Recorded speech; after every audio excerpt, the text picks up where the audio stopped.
আসসালামু আলাইকুম প্রিয় ভাই বোন। চমৎকার এক পাহাড়ি লোকেশনে এসেছি ঘুরতে, যেখানে আদিবাসীদের সহজ সরল জীবনযাপন আর প্রকৃতি বিশালতা আপনাকে মুগ্ধ করবি। দেখুন, পাহাড়ের কোলে লুকিয়ে থাকা জীবনের এক অন্যরকম গল্প। ভিডিওর শেষ পর্যায়ে দেখতে পারবেন আদিবাসীরা কিভাবে জীবনযাপন করছে, একদম সরলতায় ভরা। এটা হলো আমরা পাহাড়ে উপরে উঠেছিলাম। এই যে খোকন পানি খাচ্ছে, ঝর্ণার পানি। এই যে উপর থেকে পানি পড়তেছে, এই পানি খাচ্ছে, গুয়া পানি। ওইটা কি লাইন? ওই পানির লাইন সাপ্লাই সাপ্লাই এই পানি খাও তোমরা? এটা কি পাহাড়ের পানি না কলের পানি?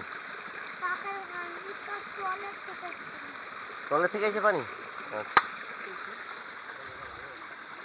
এটা খাওয়া যায় না, পানিটা খাওয়া যায়। হ্যাঁ পানি ভালো তো, এটা খাওয়ার পানি, পাহাড়ের পানি। এই মোহন ভাই নিচে রাখ। চলুন প্রিয় ভাই বোন, এখনই যাচ্ছি আদিবাসীদের জীবনযাপন দেখতে। হ্যাঁ চলুন।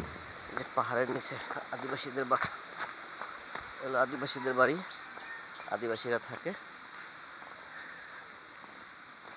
আদিবাসীদের ঘর। আসবো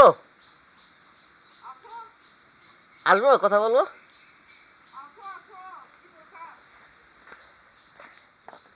এমনি একটু কথা বলবো।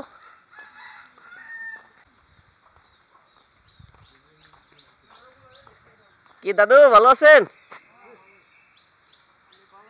হ্যাঁ ভালো। কি দাদু ভালো আছেন? ভালো আছো কাকু? এখানে তো আপনাদের থাকতে কোনো অসুবিধা হয় না? অসুবিধা হয় না? বসবো না, ওই যে আমাদের লোক আছে তো বাইরে, আমরা চলে যাব। এখানে কি আপনার ওই যে ওই পাইপের পানি খান না? টিউবওয়েল আছে না? ওখান থেকে একটা যে পাইপ পড়ে, ওই পাইপের কি পানি ওইটা? ঝর্ণার পানি।